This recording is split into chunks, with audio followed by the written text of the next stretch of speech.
Juez de primera instancia de instrucción en San Lorenzo del Escorial, pero ella no fue juez justo al terminar la carrera, sino que primero tuvo un despacho de abogado y luego hizo las oposiciones.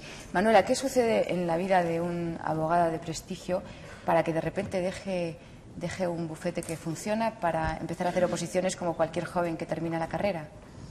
Pues verás, Carmen, yo creo que es que en general estamos como muy poco acostumbrados a pensar que en la vida puede haber cambios suficientes. Entonces parece como si en la vida tuviera que durar todo mucho y entonces pues se piensa en una profesión para toda la vida, en un matrimonio para toda la vida, en una casa para toda la vida.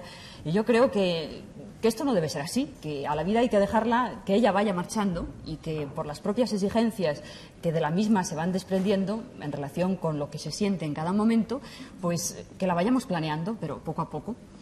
Entonces yo me encontré a los 34 años, después de llevar 14 ejerciendo de abogado, defendiendo exclusivamente a obreros, pues que había concluido una etapa de mi vida.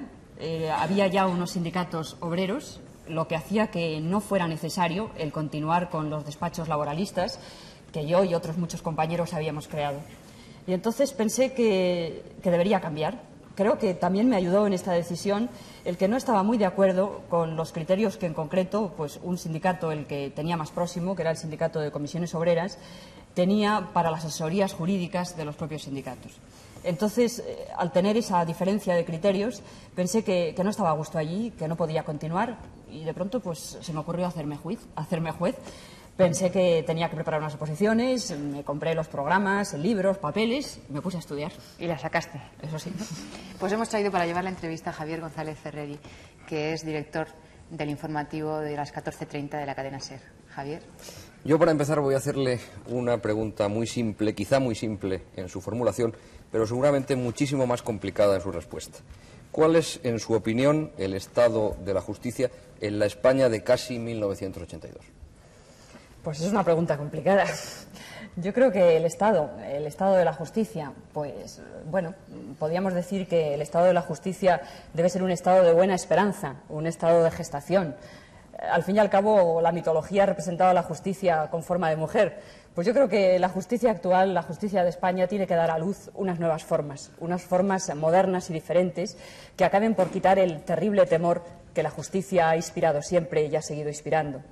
Yo creo que la justicia debe ir ganando poco a poco confianza. Me parece que en la democracia se le pide mucho a la justicia, porque no en balde en la Constitución se dice que todos somos iguales ante la ley. Y naturalmente eso va calando en la conciencia de los ciudadanos y se exige que eso sea cierto y que la justicia haga posible el que todos seamos iguales ante la ley. Usted es juez, ¿y cuál es el papel de un juez dentro de la, creo, complicada máquina de la justicia? Pues el papel de un juez fundamentalmente es juzgar, claro está. Ahora, ¿cómo se juzga? Pues yo creo que fundamentalmente se juzga estando muy cerca de la realidad y escuchando y viendo mucho. El juez tiene que oír los testigos, el juez tiene que examinar las pruebas, el juez tiene que levantar un cadáver cuando ha habido un asesinato, cuando ha habido un accidente, cuando ha habido un homicidio. El juez tiene que hacer todas esas cosas, sin duda. Ha hablado usted de la palabra, ha nombrado la palabra democracia. ¿Y cuál es la diferencia, la función de un juez dentro de una sociedad libre o dentro de una sociedad autoritaria o dictatorial, como usted prefiera? Yo creo que la única justificación que tiene el juez en la medida de que juzga y que por tanto aplica la ley es el que esa ley tiene que ser el compromiso de todos, el que se trate de una ley que haya sido apoyada legítimamente por los representantes que componen esa mayoría. Si esa ley no es así, es decir, si no es una ley demócrata, si no estamos en un Estado de Derecho, una democracia, pues para mí la ley no existe. Entonces, en ese caso, los jueces yo creo que dejan de juzgar y simplemente son funcionarios cumpliendo órdenes. Yo creo que podríamos pensar en un momento pues, como el actual, en el que en una determinada situación y en un determinado país concreto se le puede decir a los jueces que tienen que juzgar a unos obreros que hacen huelga y imponer unas penas de 3, 5 años o simplemente poner pena de muerte por desobedecer las órdenes de un gobierno militar. Para mí eso no es juzgar, es obedecer órdenes, exclusivamente eso. ¿La publicidad y la crítica de los procesos y de las sentencias judiciales son convenientes? Muchísimo más que conveniente. La publicidad no es que sea un deseo, es que es un imperativo de la ley. Los procedimientos, es decir, los juicios, tanto sean juicios civiles o juicios criminales, se regulan por las dos leyes básicas de procedimiento. Y en estas dos leyes básicas está completamente consagrado el principio de publicidad. Estas leyes nacieron en momentos liberales de nuestra historia y en momentos liberales de la historia del mundo. Y yo creo que no es irrelevante el que me parece que fue Voltaire el que decía que a él no le preocupaba que le juzgaran sus peores enemigos si le juzgaban con publicidad. Pero claro, hoy día ¿a qué se reduce la publicidad de nuestros juzgados? Pues la verdad es que se reduce a que en las salas de juicios suele haber unos banquitos pequeños. En mi juzgado hay muy pocos y están siempre llenos de papeles. Pero, en fin, hay unos bancos y cuando va a empezar un juicio, el bedel abre la puerta y dice muy fuerte, audiencia pública. Y entonces, pues si hay alguien allí, se sienta, ve y escucha, ¿no? Pero esta no es una publicidad ni moderna, ni que sea capaz de cubrir la necesidad, yo creo, la inmensa exigencia de publicidad que se pensó que debían tener todos los procedimientos. Hoy día, para mí, la publicidad en una sociedad como la nuestra pasa por los medios de comunicación, pasa por prensa, pasa por radio, pasa por televisión. Se me podrá decir que no es posible que la televisión esté en todas las salas de juzgados y de audiencias. Bueno, por supuesto, pero yo creo que hay algún tipo de juicios, como por ejemplo puede ser el que ha de celebrarse para juzgar los hechos del intento de golpe de Estado del 23 de febrero, que forzosamente tiene que verse por televisión, porque yo creo que todos los españoles tenemos derecho de saber qué es lo que ocurre en aquella sala, qué dicen los testigos, qué dicen los abogados, qué dicen los miembros del tribunal. Yo creo que ese juicio debe ser en televisión. Posiblemente la justicia sea la gran incomprendida de la transición. Y yo creo que es por la gran desconocida, porque se ha convertido en la gran desconocida. ¿Por qué la justicia no es accesible al gran público?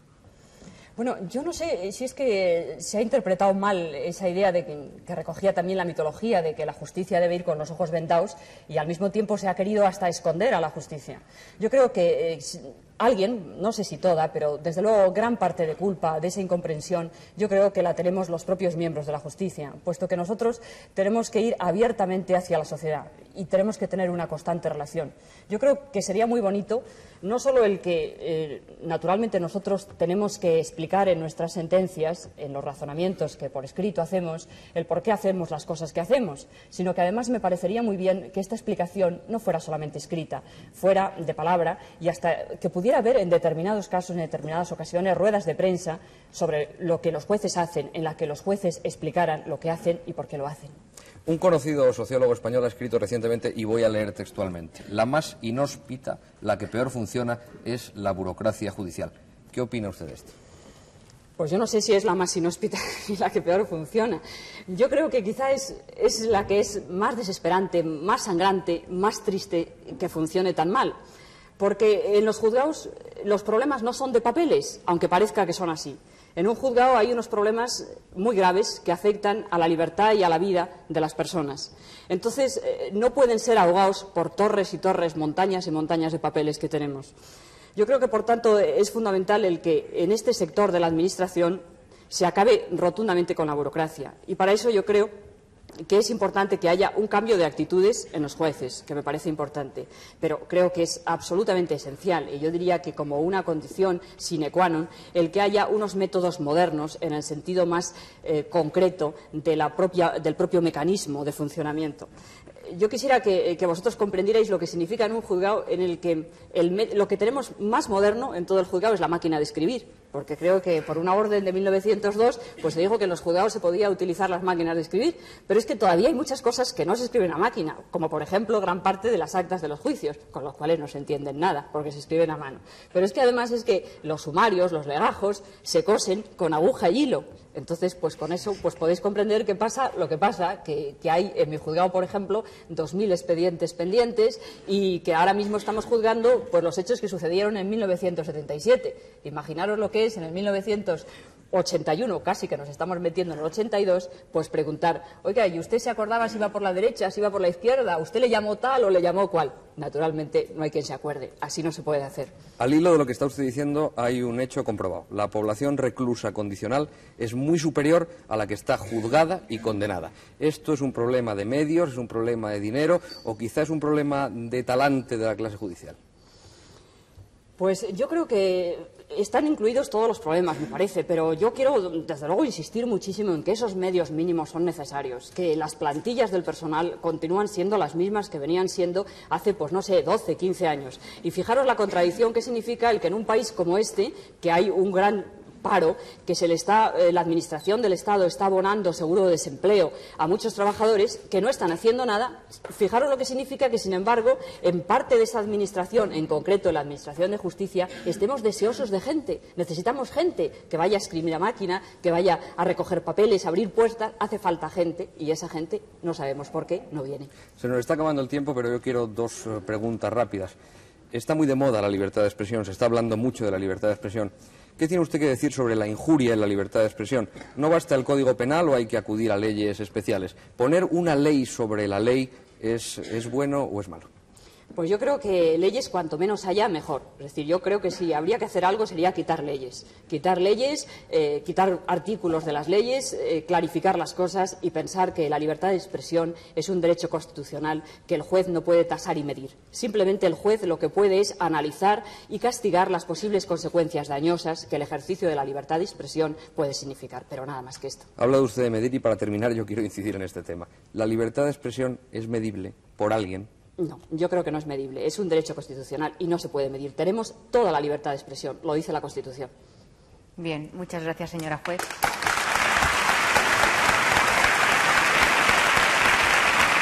Y muchas gracias. Muchas gracias, don Javier, señor periodista. Espero, Manuela, que no me devuelvas la entrevista yo sentadita en el banquillo y con la toga puesta, porque sería terrible.